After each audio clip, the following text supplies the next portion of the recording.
This is Tea with Botha. Welcome to another episode of Tea with Botha. I hope that you continue to like us and subscribe because of people like you that would make an impact. We are revisiting a topic that we had about parental alienation. What is parental alienation? And how does it affect children? How does it affect fathers? Do fathers have rights? Are fathers able to be listened to? Do they have voice or voices in this country, in the world? Can we blame feminism? Can we blame women's empowerment?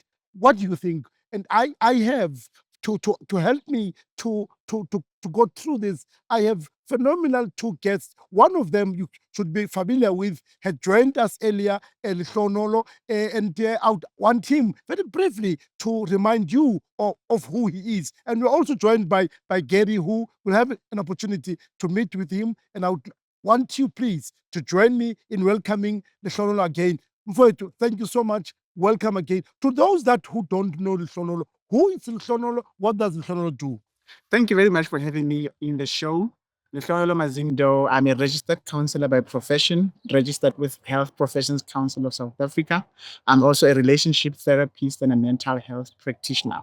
I actually help people, I help couples identify the underlying causes of conflicts within their relationships, and individuals identify the underlying causes of their struggles and their misery. And at the end of the day, to help them find their strength so that we can use their strength to actually solve their problems and to get right what's wrong. So my approach is twofold, actually, to help them deal with the traumas of the early life experiences, and at the end of the day, to help them use the current strengths that they have developed, resilience, their sense of hope, their strength of character, their ability to stay in good states so that they can use what's right about them to actually fix what's wrong with them.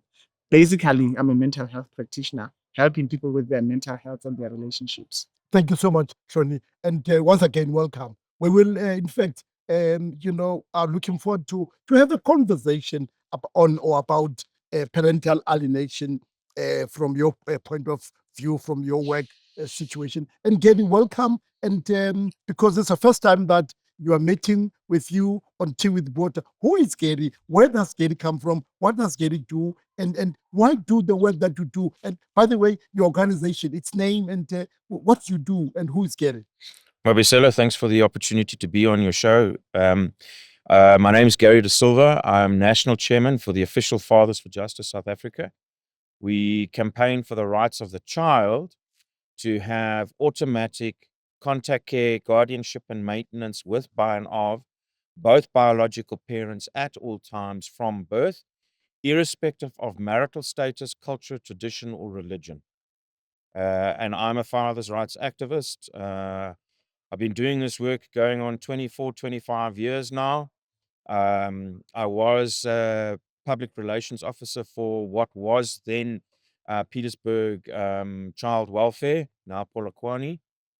And I joined Fathers for Justice in about 2004. I became National Public Relations Officer circa 2007, and I took over as National Chairman for Fathers for Justice South Africa in August of 2019. I have presented to Parliament and parliamentary portfolio committees in the last 4 years, probably going on 10, 11 times now, around the plight of fathers. And I want to be absolutely 100 million% clear. Fathers are simply not the problem any longer. It is the justice system, it is the legal justice system that enables the annihilation of the relationship between father and child. And say more, how does that happen? You're saying that, in fact, the problem is justice. How so? What do you mean? Okay, before I get onto that, if I can just make a categoric statement. Okay. We as Fathers for Justice, and myself specifically, both in my personal and my professional capacity as chairman of Fathers for Justice, reject all forms of violence, abuse, or neglect, irrespective of who the perpetrator is and irrespective of who the victim is. It is our considered opinion with direct lived experience that the government of South Africa has no interest in resolving the macro and micro problems in South Africa, namely the economy in South Africa and education, to address violence, abuse, or neglect. Having said that, the issue comes in is that there is a perception, okay, that mothers have more rights than fathers do, okay, and that is perpetuated by outdated modes of thinking of the tender age doctrine, etc. That is being made illegal, okay, in South Africa and should not be practiced. But if you have a look at the Van Ginkel Low et al. Case, and that was probably circa 2010, the Family Advocate's Office admitted in responding documents back to the Equality Court in that court case that in 93% of the cases, the mothers were automatically awarded the children. Okay. So now we take a step back, and please, this information, and in actual fact, I literally published a document yesterday around maternal gatekeeping, and I used their stats as well as stats that we've collected over the years, that at point of separation, irrespective of whether the mother is married to the father of the child or not, 50% of mothers see no value in the continued relationship between the father and the child post-divorce or separation. 40% of mothers have admitted that they have interfered in the continued contact of the father with the child. Research that we conducted, 50% of fathers tell us that they are totally alienated from their children. An additional 24% of fathers tell us that they are partially alienated from their children. And this is a statistic that got pulled off because it was out there, but 52% of, and I say this, we allege, because that was published and then it was retracted. But 52% of all protection orders issued in South Africa are based on false, fake, or non-existent evidence. Justice Insiders tell us that that figure is exponentially higher than that. We know specifically that mothers are advised by lawyers to make false allegations against the father with the direct intent to destroy, sever, and alienate him from his child. By the time the vast majority of fathers have gathered their wits, gone to court, and tried to resolve the matter, it's 18 months, 2 years down the line. Those cases are invariably kicked out with no impact, what's the word, consequences to the mother and or the lawyer, okay? And then mommy's lawyers, pet psychologists, turns around, and these are the words that they use. Daddy hasn't bothered to maintain contact with the child, therefore he must have supervised visitation that is increased very, very slowly over a year, 18 months, 2 years. Nobody considered that at the point of time of severing the contact between father and child, that you de-escalated the contact. Nobody was concerned about the child's well-being. And then the other thing, and we were talking about it just now before the show started, is the effect of isondolo, or damages under customary law. Okay, so you've got a cultural practice that is negatively impacting on the continued contact. And who do I get? Who are the most phone calls that I get, or emails, SMSs, WhatsApp? Dad's crying on the other side of the phone. The vast majority of them are black fathers that have been ripped away from their children because of a cultural practice.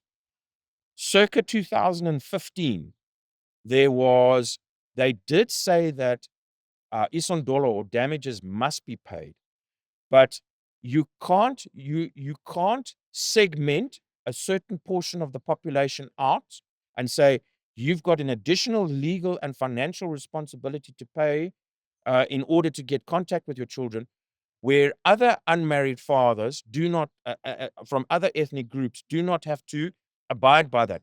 Either all fathers, unmarried fathers in South Africa, have to abide by that, or no fathers, because it's unconstitutional. And I myself personally have addressed it with the Minister of the Department of Social Development, We have addressed it in formal correspondence, and still to date, I'm waiting for the new Minister of Social Development. I'm deeply concerned because she comes out of the Ministry of everything that but men. Sorry, I mean the Ministry of Women, Children, and Persons with Disabilities. They absolutely hate and despise fathers. We objected to them opening a extrajudicial department within the Department of Women, Children, and Persons with Disabilities that has a juristic overtone where they would be specifically targeting men for crimes of perceived feeling crimes. Oh no, he looked at me from across the road, which was 1,000 kilometers away. We're now going to be taking, and this is the problem that's happening specifically in communist Canada, where they are targeting men. Look at the way the rights of freedom of speech that has been ripped away in Britain and Canada, and they are specifically targeting men, and they're saying that men have only one job on this planet, which is to abuse women and children, which is fundamentally incorrect. So we have a deep concern about the new minister of her history and where she's come from. And having said that, this is the backdrop or the background to parental alienation. And I'd love to give Hloni an opportunity to talk, because otherwise, if I don't. Well, one of the, Hloni's training is, he's listening passionately, patiently and passionately. Yeah. But one of the things when I came before, I want to invite. So you are of the view that men are hard done in this country. The men are being targeted. Look, let's be 100% clear. Yeah. Are there absent fathers? Yes, there are. When you talk about the definition of the true definition of a deadbeat dad, they sit at about 6 to 7% of the father population. Okay. You've got economic factors. If you take a look at the economic factors in South Africa, we've got a 32. No, it's the recent reports, I think, is 33.4, if I'm not mistaken. Of unemployment. Of unemployment. Yeah. You've got an additional unemployment rate of that of people sitting at 30% that have given up looking for work because there's no work. We have a garbage economic system that is based on communist, fascist, Marxist, Nazi-based, Maoist, Leninist, postmodernist garbage that has never worked in any country anywhere in the world. We should have a free market economy. We should have the least amount of red tape, and we should allow people to do commerce with one another freely. The government is too busy trying to put its hands in our pockets and buy buffaloes and pretty swimming pools in Nkandla. That is, and that's the bottom line here. So you have an economy that is garbage. Now, we also, as fathers, responded to the Bella Bill. Okay. Now, the Bella Bill, amongst other things, that's the education, Basic Education Learning Act. Okay. Yeah. We objected to it most strongly because. And what were your objections based on? Okay, so the objection is that they want to have a one-size-fits-all education system. Okay, so if we have a look at boys in South Africa, boys do not learn by sitting down and sitting still. We've got to have an education system that is geared towards girls and an education system that is geared towards boys, because surprisingly and amazingly, we learn differently. Okay, and we should be focusing on the strengths of girls and making sure that they get the best possible education so that they can reach the highest possible self, and irrespective of how they learn. And you should allow the freedom of the ability for parents to allow their children to go and get an education system. And this is an entirely different subject, but I can talk for this for hours. The other thing is that the Minister of Education wants to be able to make unilateral decrees. We are not living in a dictatorship.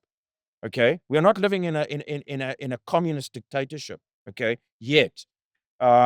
But we're fast going there, because we go and get all our garbage ideas from Canada and the UK and New Zealand and so on, where they are destroying freedom of speech.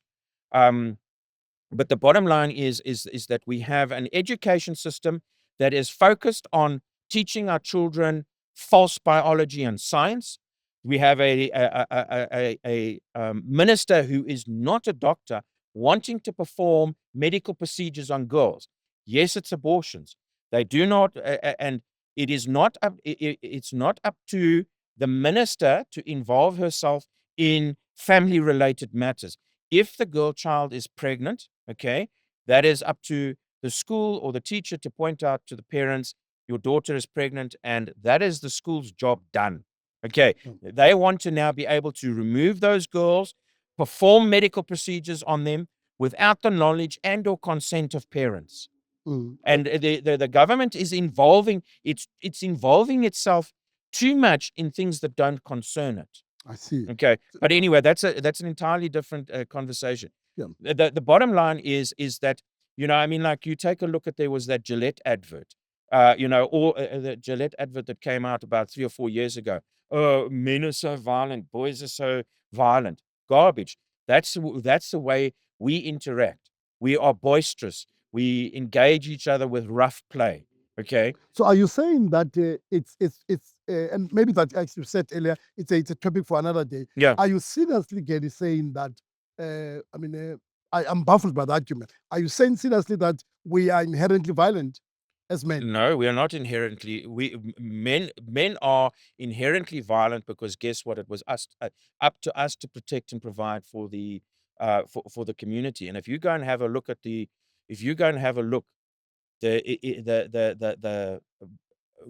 men are not inherently violent. Do we have the proclivity for violence? Absolutely, yes, we do. And it's up to us as the older generation, and we are the older generation, no matter how young you guys are, it's up to us to go and teach boys how to exercise that aggression, and to be able to and to be able for them to express themselves. But you know, we're taking boys, we're putting them into classes, and you're making them sit down for 8 hours a day. Nothing drives a man or a boy child more wild than for him to sit down for 8 hours and be a good little boy.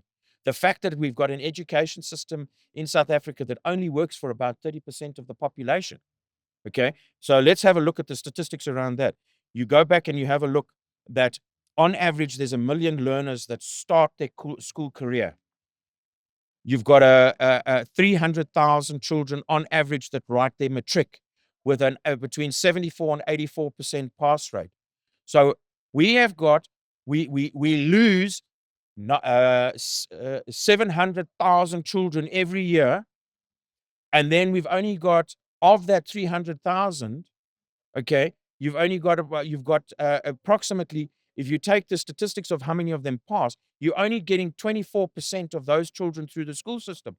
And it is a well-documented, known fact. So the South African government is not interested in about giving proper education. So, for instance, with boy children, why are we not teaching them to become an electrician, a plumber, a welder, a car mechanic, et cetera, so that by the time they get to matric and leave matric, they have got something that they can go to market immediately and go and start working, irrespective of whether that guy wants to become a game ranger or a doctor. At least he's got a marketable skill that at the age of 17 or 18 can go out to the market and start earning money and having dignity. Yeah. So yeah, no, I hear you.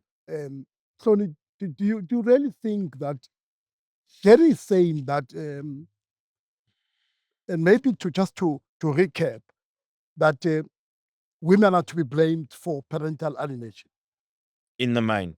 in the main? In the main. Okay, so That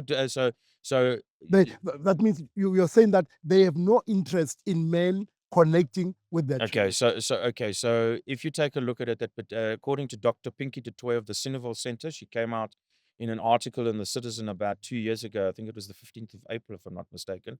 She came out and she said that 85 to 90% of parental alienation is perpetrated by mothers. If you take a step back in time, when I started doing this work, parental alienation was originally known as malicious divorced mother syndrome.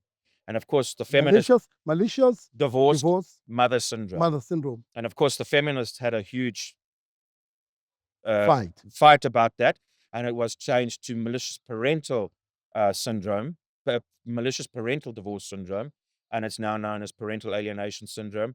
And then you've got morons like Reem Aslam, who is who works for the United Nations, that is running around and saying that parental alienation doesn't exist. Okay, and she is a violent gynocentric misandrist feminazi who's saying that that doesn't exist, but she is actually the problem that we are sitting with, because it's persons like people like her that are ignoring a very lived, real experience. If you take a look at back in time when I started out as Fathers for Justice, that the parental alienation, we knew about it, but I can tell you now, every second case that I'm getting in, there's degrees of parental alienation. How does it affect children, Tony? Or maybe to put it the other way, is it a reality? I mean, what you're saying, is it true? In your work, what has been your experiences?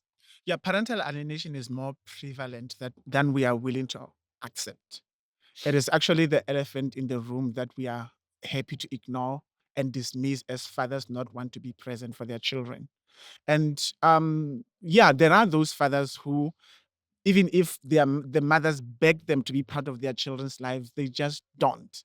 But it's not every father who's absent who chooses to be absent. There are fathers who are absent because they've been alienated from their children.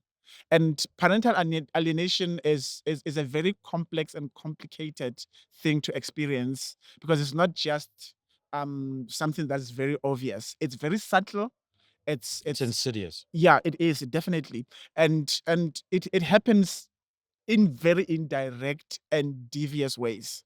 Like, for example, and the most painful thing about parental alienation is that the alienating parent, which is the parent who alienates the other parent from their children, they actually have a way of making the child internalize the hatred that they have against their other parent who's been alienated. Remember, and usually it happens with sort of malicious divorces, or where there is this high conflict, or maybe the father of the alienated parent chooses to move on and get married again, and the alienating parent chooses to, I'll get back to them. They lose you. If I see that I lost my relevance to this person, once I lose my relevance to you, it means I cannot hurt you anymore. But I still have something that's relevant to you that I can use to hurt you. So that's what And in this alienating parents case, do. the children become. Yes, children now. I have your child who connects me to you, and I can still use the child to hurt you. And if unfortunately, parents who become victims of parental alienation are parents who actually love their children, because I cannot punish you by giving you something that I know that you Don't like. you don't want. Like, You don't be careful. if you don't want your children, this is how this thing works. If I know you don't want to be with your children, I'll force the children on you. But if I know that you want to be your children, I will. you with your children, we want to pride ourselves being present fathers, especially fathers. And then by the time we are in a relationship, you know that I want to be a present father. I don't want to be like my father who left me when I was younger. So, because you know that, you want me to experience the very same thing that I said I didn't want to experience, by keeping my child away so that I can feel like I'm an absent father. And alienating parents, what they do is they don't say I've alienated the other parent from their children. They say the parent left the child. And I was looking at the trend of posts during Father's Day, of men who were posted by mothers, and they call them Springboks. Springboks. Yes, Because they run. they fast. run away from their children. Call them Springboks. But not all those men who were posted there, I can tell you from a professional experience, that not all those men who were posted as Springboks actually ran away from their children. They were kept away from the very mother who calls themselves Springboks. It's like their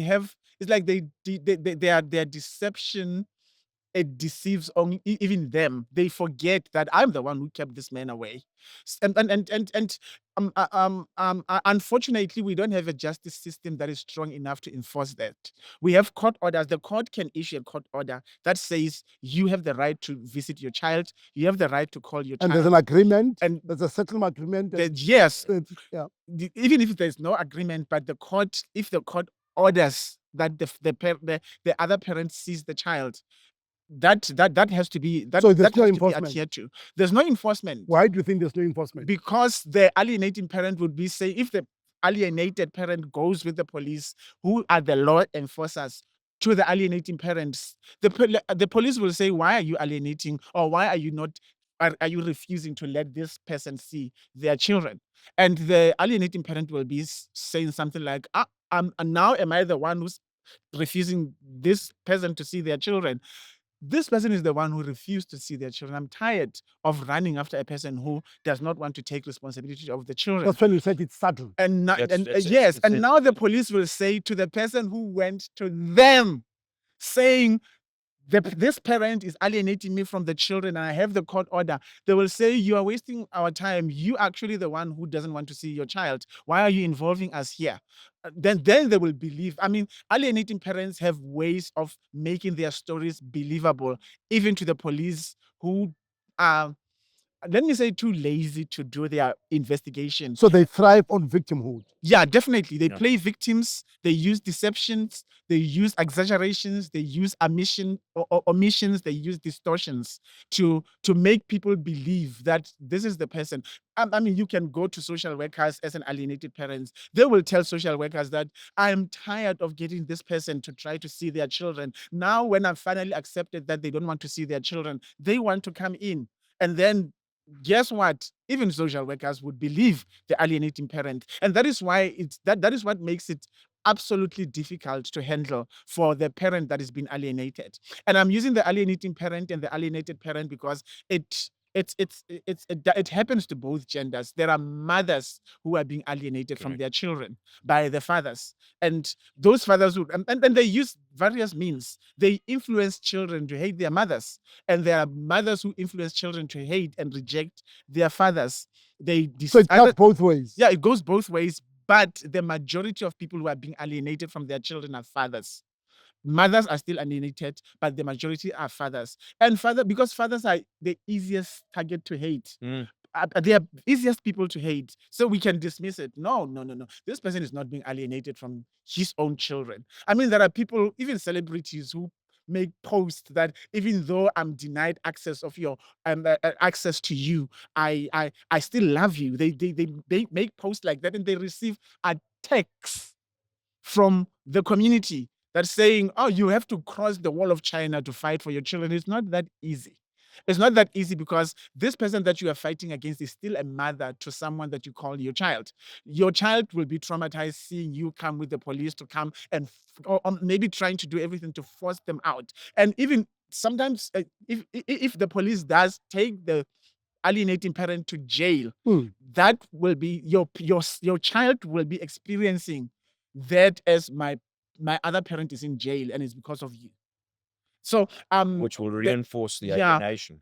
Absolutely, it enforces the alienation. So unfortunately, everything enforces the alienation. And parents use deception, telling lies about the other parent to get the child to hate the other parent. And the saddest thing is that children internalize these things. They internalize the hatred. Now they start hating the other parent. Others, even though they don't believe the lies and the deception, the other parent would say, if you continue contact with that person, and I'm not going to allow you in my space anymore, and we will see if this person loves you enough to take care of you. That is intimidation. That is a threat. That is coercion. So some children are forced to break contact between themselves and the other parent, and others will be told stories that, that when you were born, your father rejected you, even though it's not true. And or maybe something happened and they exaggerate it. Remember, children now have only one side of the story, and that is told over and over again. And every lie, if you tell it loud enough, long enough, and you tell it Quite as often. repeated often enough, it will be accepted as the truth. Unfortunately, there are children who actually hate their other parents based on the one-sided story, and the other parent has not had a chance to to to to to actually present their own side of the How story. would you help fathers who come to you who experience alienation, It's a or mothers? Or in fact, let me put it this way: who in your practice, Tony, have you been able to say that this is the highest number that I've experienced? Men or women? It's definitely fathers. Fathers. Fathers are are the highest number of people who are being alienated from the children. Who come to your practice? Yeah, and usually when the father and the mother separate, it's almost as if it's by default that the child stays with the mother. And This is what the point you're making. yes, and the mothers are becoming very malicious to the fathers, and they are actually making sure that, okay, even if you find means to get access to the child, they make sure that the child themselves denies you that access. You don't, because now the child would say, I don't want you, I don't love you, I don't respect you. But the child will not say, "Mommy has said this." No, no, because the alienating parent has a way of making the child internalize this thing. So once you internalize it, it becomes Your story. It becomes your story. So You believed it. you instill this story inside this child to an extent that the child believes that this story is mine. That, like most of us, Ownership. The yeah, child now owns it. how we are indoctrinated into a number of things. Most of us are living other people's stories as our own because we have internalized them. And that's how parental alienation works. So the child will not say, Mommy said I should tell you I hate you. Mommy has already made the child believe they hate the person. And they would say, they will be disrespectful to the other parent. They will say, I don't want to see you. Please get out of my life. You mean nothing to me. And now the sad thing is the alienated parent feels rejected, feels isolated. And if the alienated parent is the father, other people are starting to say, look, he's an absent father. So now you start feeling like you're an absent father. And that's where fathers start suffering from depression, anxiety, and stress that is not necessarily manageable. And they experience isolation because now you, as fathers as well, they start internalizing this thing. They are saying It becomes their own reality. yeah, now. they are, instead of saying I'm the victim here, they are saying I should have done better. I could have done better. So you blame yourself. So yes, Yeah. I There's should something wrong I about should me. be a better parent. If I was if I was as good a father as I thought I was, I would probably have had a different experience. I would be fighting for my child, and you know that you are fighting. I mean, there are men who are admitted to psychiatric units because of the alienation between how they have been alienated from their children, and the, there are men who have committed suicide because of that, actually, who have died by suicide because they've been alienated from their children. Because if you are a father, like when you have a child as a father, it gives you a sense of identity.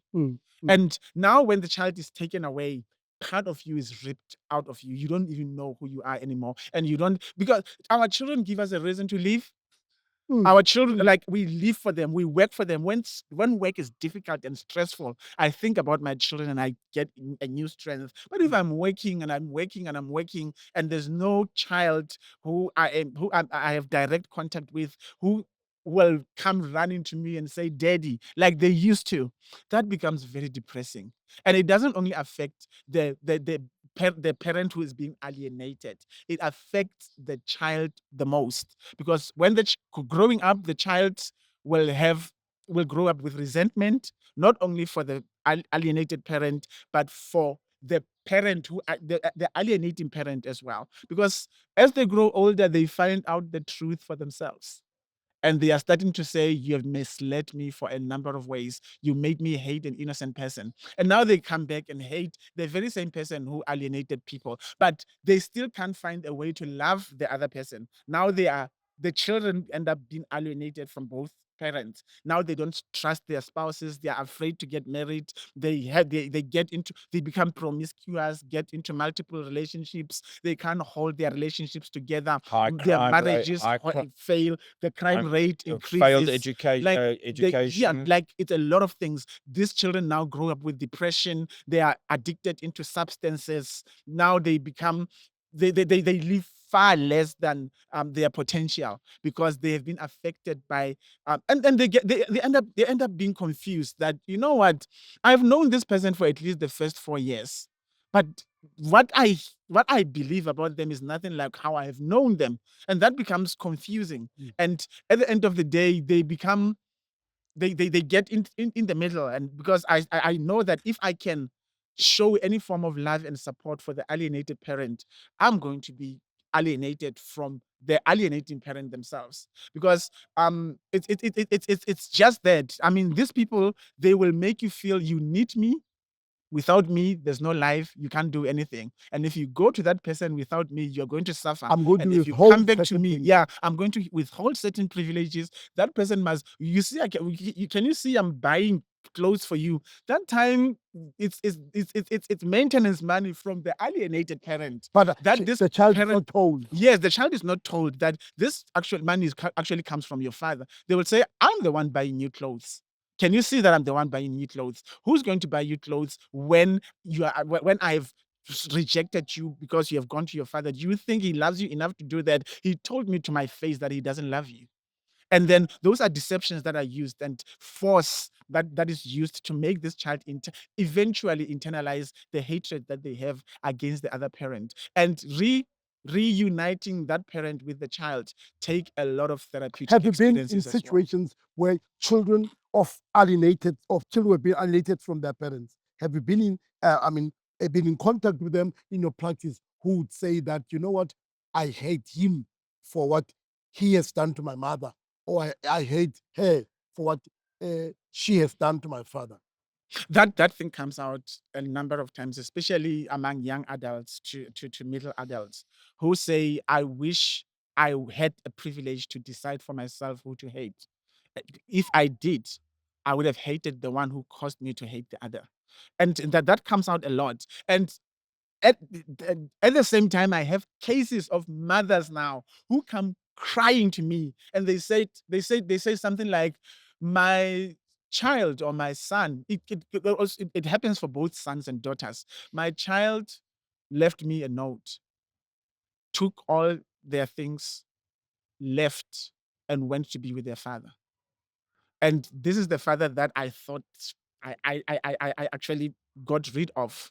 So that happens as well. But because these fathers have missed out a lot on these children's milestones, they don't know the needs of the children, they don't understand them. And now they experience a lot of conflicts because their reintegration is very difficult. Yeah. That's why I say it takes a lot of therapeutic experiences. The father needs to, the alienated parent should need to come with the child, and then we help them reconcile and reunite and process and deal with lingering emotions and underlying emotions that are happening. But because they are still happening, very soon these children go back to their parents, and their hatred for the other parent becomes reinforced. Even It's a though vicious cycle. it's a vicious circle at the end of the day. But there are those parents, especially if a father comes to me or a parent comes to me saying, I've been alienated. I would say something like, work on yourself and develop yourself, improve yourself, join support groups of people who are having the same needs of you. If there's a support group of parents who are alienated from their children, go and have shared experience, find support, but make sure that take care or prioritize your self-care,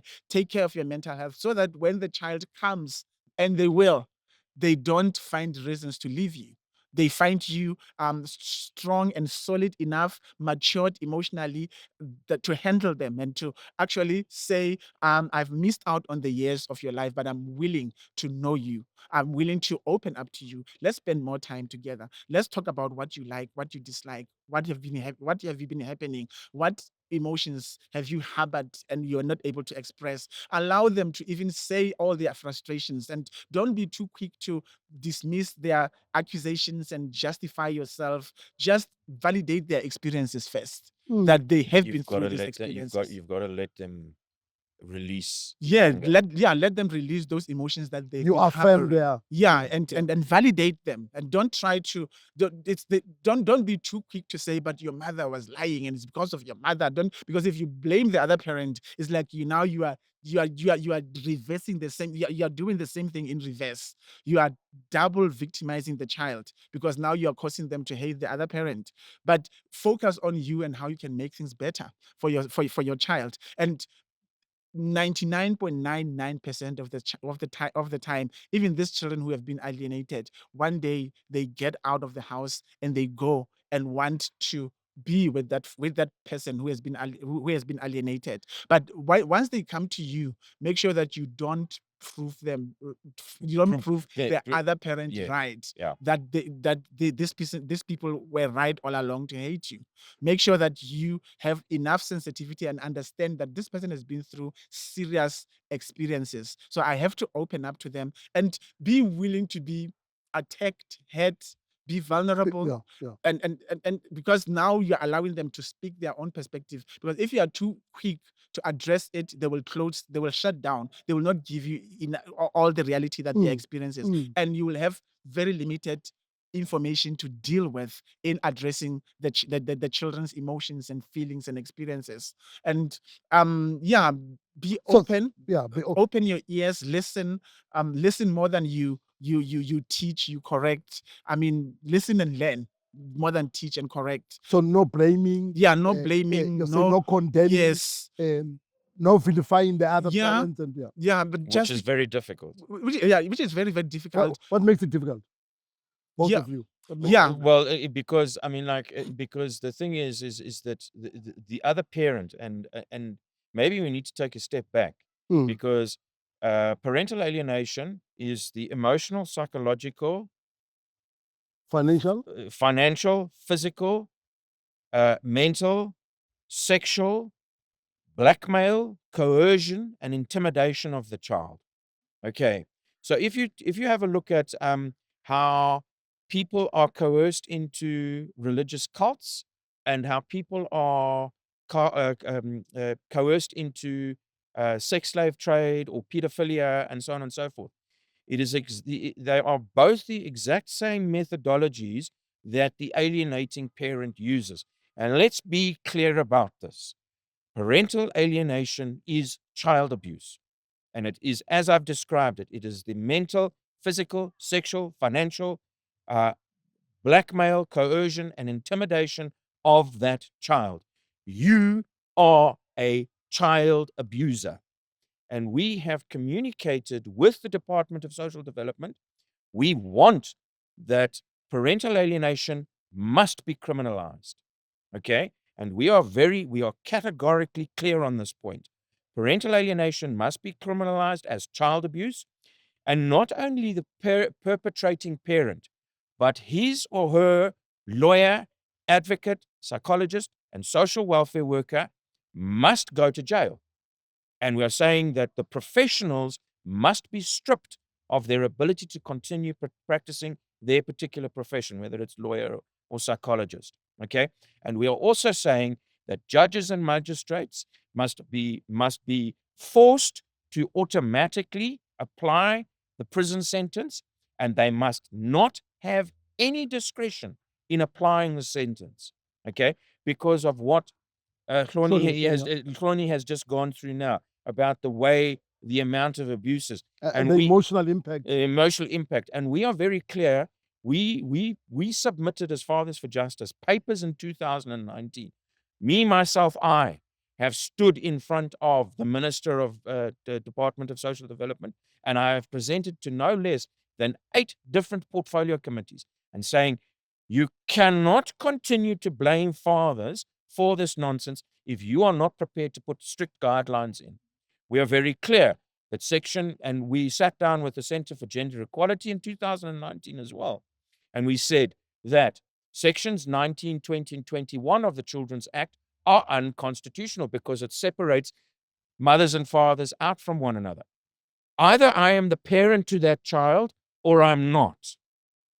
Either I have responsibility towards that child or not. And it's irrelevant whether the parents are married, culture, religion, tradition, and other norms and practices have no relevance on whether I have a responsibility for that child. And we are now 5 years down the line. I have spoken to Minister Masango, who heads up the portfolio committee for the Department of Social Development, and because she's now been reappointed after the elections, and she says they're very aware of it and they're working on it. It's 5 years. Do we have to wait another 5 years? Because guess what? It's not like we take our children and we put them in a box, and after the parents have fought and murdered each other lacquer, we take them out of the box, and now that child starts developing. Because you just think about it. If the father if his child is a year old and he hasn't seen the child for a year, that child's not now 2. That child has not known his father for half of its life already. So for every second that you are denying, and I am absolutely 100% clear, we have spoken. I'm still waiting for the new minister and deputy minister, Hanif Hendricks, to come back to us, to sit down with us and say, where is the game plan? Where is the strategic game plan that you are going to change the Children's Act, where contact care, guardianship, and maintenance, irrespective of marital status, etc., is automatic from birth. And until such time as that you make it automatic from birth, irrelevant of marital culture and other norms and practices, it must be automatic from birth. And that, so when, and mediation must become automatic and mandatory, okay? And because mediation, it's got to be a voluntary process. I'm saying, forget about the niceties here. You turn around and you say very clearly that it's alternative dispute resolution. You've already made contact and care automatic. So what am I going to discuss? I'm going to discuss logistics, because a child cannot be away from its mother for longer than a day. It cannot be longer than a day away from its father. So with sensitivity, maturity, and coming from an adult perspective, not woke, socialist, feminist ideology garbage, we are saying we need to sit down and scientifically say these are the parameters for a new baby to be away from the parent, and it needs to be logical, and it needs to be psychological and scientifically done. So it's more when Gary, you are more focused on Fathers for Justice, more the legal that We are, because you see, the thing is, and it's exactly what Cloney said, is that you have a piece of paper, and I mean, like, I've got dads that have got 50-50 contact on paper with their children. They haven't seen their children 3, 4, 5, 6, 7 years. We are dealing, and it's not the largest case that I've handled, but we are dealing now. My litigation department is handling a case. This father hasn't had contact with his child since 2016. I think it's 7 lawyers and 10 million rand in. If you he had to pay. He's paid on lawyers and psychological evaluations and all of this nonsense. And we are saying, if you make it automatic from 50-50, so the judge and the magistrate do not have decision-making power. Is that the mother? Is that the father? Is that your child? Yes, 50-50 contact care, guardianship, and maintenance, automatic, done. So you do not have, and then you make parental alienation, and we are saying that also the lodging of false claims of violence, abuse, or neglect. Also, judges and magistrates in these instances, not only against the parent that makes those false allegations, but against his or her lawyer, advocate, psychologist, social welfare worker, must automatically be charged for perjury. And we are saying we are not accepting anything less than what the perjury, direct sentence for perjury, the maximum direct sentence for perjury is 10 years. And we are saying it's not enough. Okay? Until you start taking away the ability to play games, this nonsense is going to continue. And all the things that Cloney has said about the child not getting a proper education, dabbling in drugs, dabbling in alcohol, early teenage pregnancies, all of these social norms that, oh my God, where did they come from? It's because you have ripped fathers out of their proper place in the family unit, in the children's lives and society. And then everybody sits back, stunned and amazed. Oh, why do we have all these problems? Because you've taken the one person that brings stability, the one person that provides protection, the one person that is a provider. You've taken him out. You have told men for the last 60, 70 years that we are garbage, that we are toxic. And I'm saying, you know what? Men have finally said, okay, you know what? You don't want to hear us. You don't want to listen to us. So what are men doing? They are stepping out of society. MGTOW, men going their own way. MGTOW is of such a concern. Men going their own way. Yeah.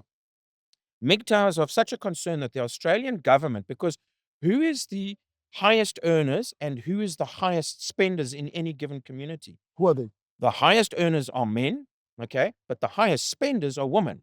And the Australian government is concerned about the economy because a guy, you know what? Guess what? Do I have a lacquer car? Do I have a comfortable bed to sleep on? Do I have a TV? And is the fridge full with food and beer? I'm sorted. But women are the ones that go out and buy the curtains and the cushions and the towels and the all the fancy stuff. The Australian government is so concerned that they're actually conducting a economic research to see the impact of the MGTOW movement. You have told men for 60, 70 years now, we are garbage and we are not interested in your story. And men have said, you know what? You don't want to listen to us, and we are stepping back. And what has happened? You've allowed for the mentally unstable men, the criminal men, the pedophile men to come in. And what has gone wrong is that now you're sitting with all of these men that have been brought up by women, okay, that do not know what it means to be a man, do not know how to conduct themselves as a man. And then we as a society, oh, why do we have all this crime? Why do we have all of this? Feminism was the worst thing that could have ever happened to society, because here's the thing, is if feminism said we need to remove men out of society, which they've done, okay? They've successfully done it. And here is the thing. According to the feminists, you should have seen an exponential drop in crime and molestation and rape and all of those kind of good things. What have you seen? You've seen the converse, because it's... You will be in deep trouble, yo. It's feminists. You'll be Don't trouble. care. Yeah. Feminism is a pile of garbage. Blue Rock, you'll be, but except for you, you'll be deep. No, it's a pile of garbage that women across Western... across... Hey, Wena, I must just warn you, feminists, they will come down. Like, break off tons. Hey, what's up, again? Well, what? Because I'm not scared. Well, feminism was a basket of vile goods, rotten goods that was sold to women, and women across your European, Europe, North America, and so on and so forth are waking up and saying, I don't want this. Women want relationships with men. Men want relationships with women. And we are saying that we need to take out these woke, liberal, weak-minded feminists. We need to take them out of the conversation, and we need to allow normal men and women to come back and start having a proper conversation with one another so that we can cooperate with one another. Because here's the thing, women and men have always cooperated with one another, because if we didn't, neither one of us would have got to this very point. We'll make a day where there's a right of reply, where feminists will bring them to Tea with Botha one day, so that I'm not being blamed for being biased. Bring them.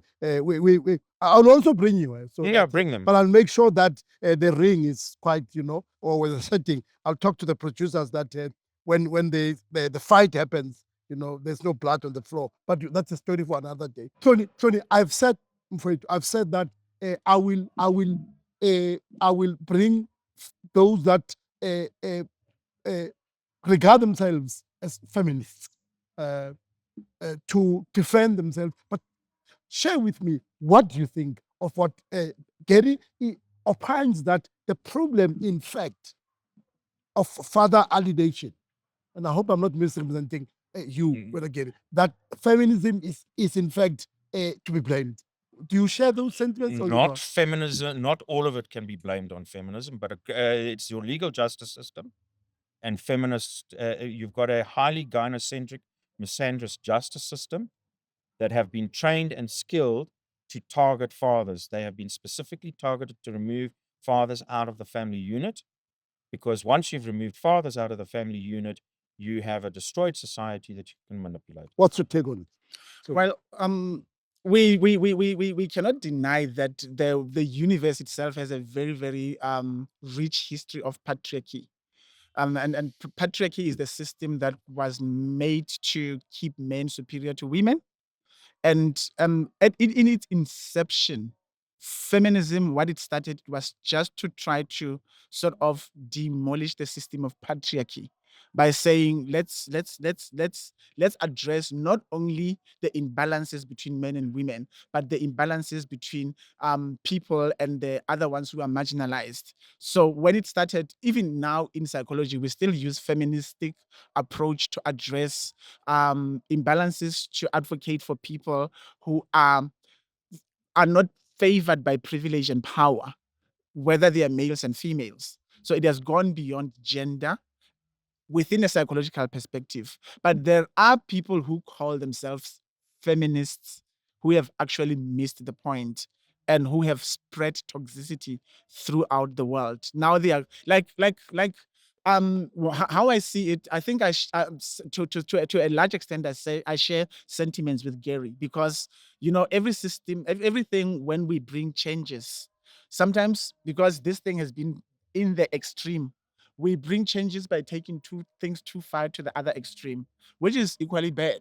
Correct. I mean, and that's the downside of feminism, by saying, okay, men have been so much superior to women, so let's address that by making women superior to men.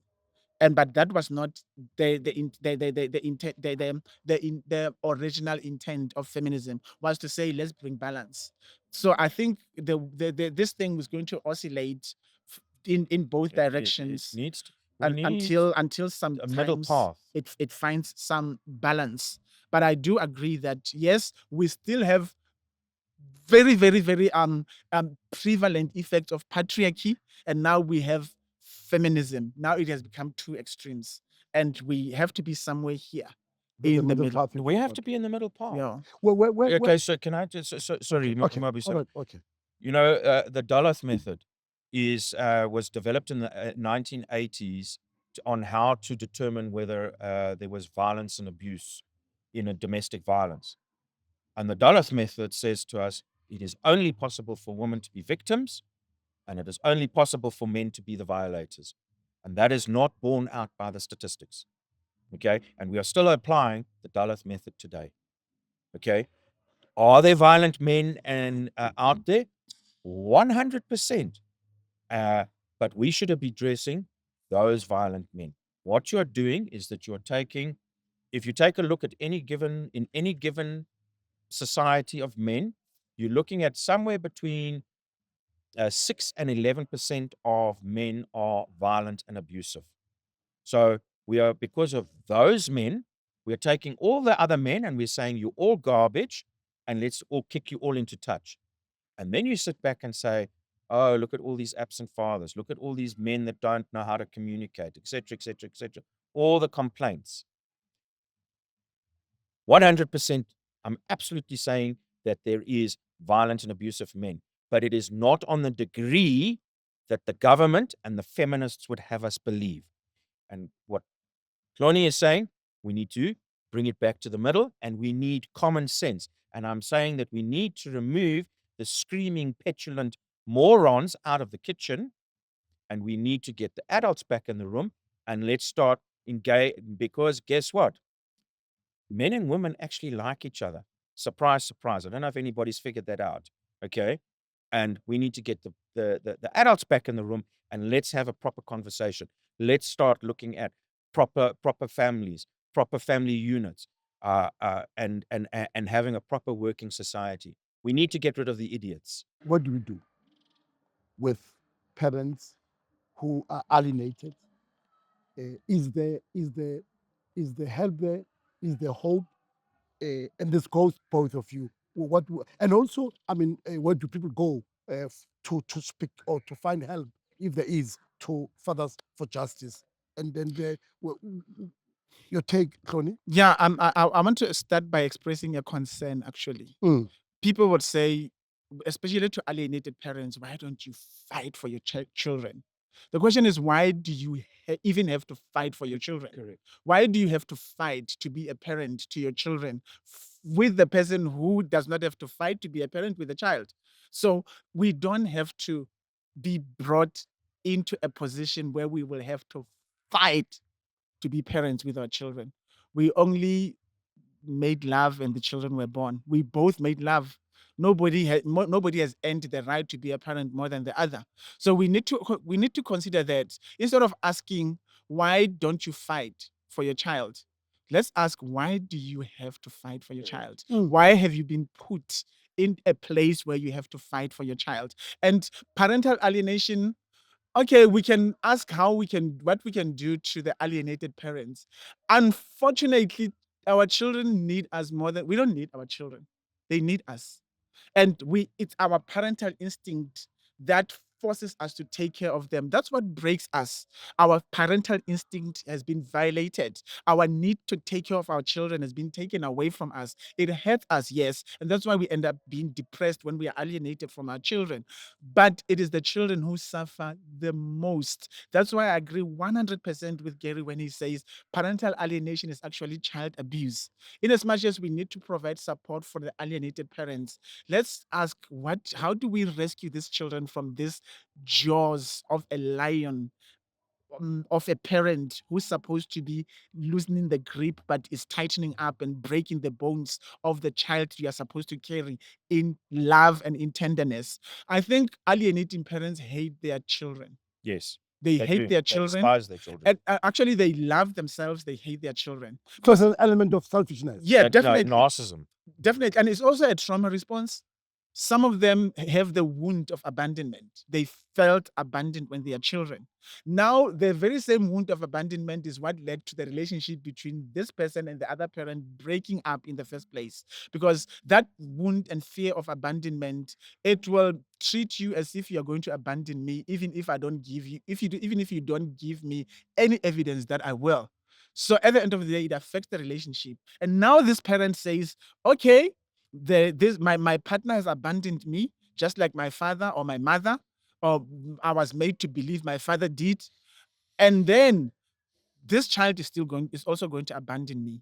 So the only way I can make sure that the child is not going to abandon me is to make sure that this child is mine alone. And to do that, I have to make sure that I kick the other parent out of the relationship so that this child does not have anywhere else to go. And for me to do that, I have to cause this child to hate, fear, and disrespect the other parent so that there's no, like this child does not have plan B, does not have another parent to fall back on. I'm the only thing. So this alienating parents, actually, they have a pattern of alienating their children from everybody else as well. From their aunts who are carrying, everyone who looks like The family, the yeah, broader family. yeah, and then I have to be all you have. And that's the strategy, and that's how they deal with their own. I am Alpha and toxic- Omega. I'm the Correct, Alpha and correct. Omega, and without me, there's no life. They make the children to believe that because they believe if I can make this child believe this, when this child is working, they are going to work for only me. So they think only about themselves and nothing about their children, and they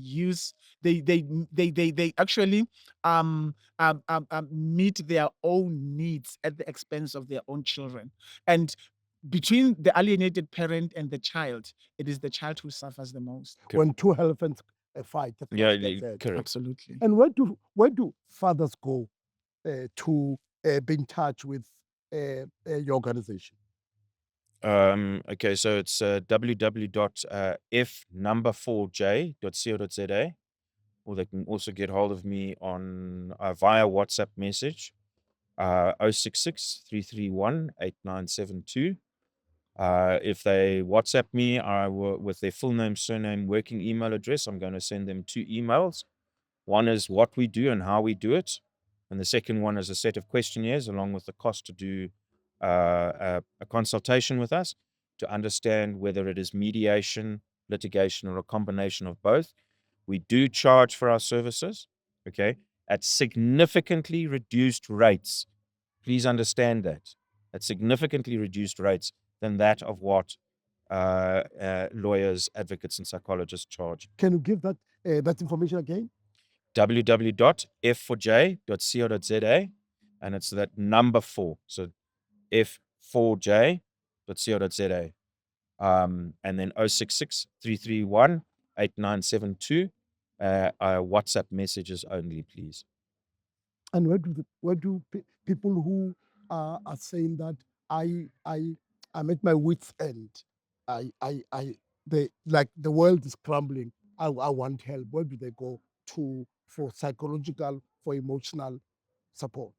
Yeah, they can call our office, or maybe drop them a WhatsApp text, or they can call in between Monday and Friday, 8 to 4, 076 339 0848. Let me repeat that, 076 339 0848. And one other thing that we can what we can do to actually fight parental alienation is to have psychoeducational talks, and talks like this, discussions like this, to spread education among people. And if you want me maybe to come and do some education on mental health or parental alienation or anything that is mental health or relationship related, then you can contact me at 060 993 6765. And I repeat, 060 993 6765.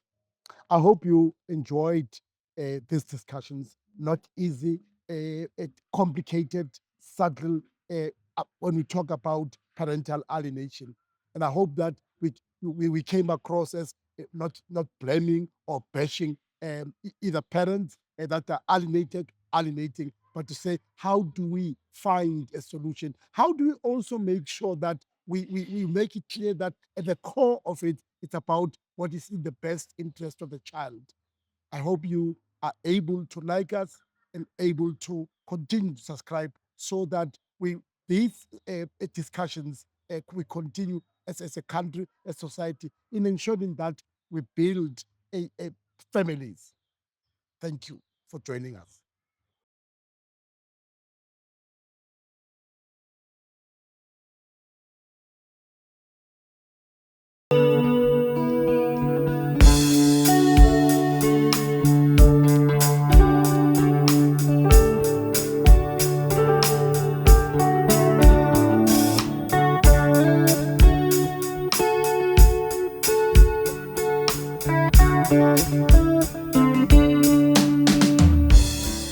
This is Tea with Botha.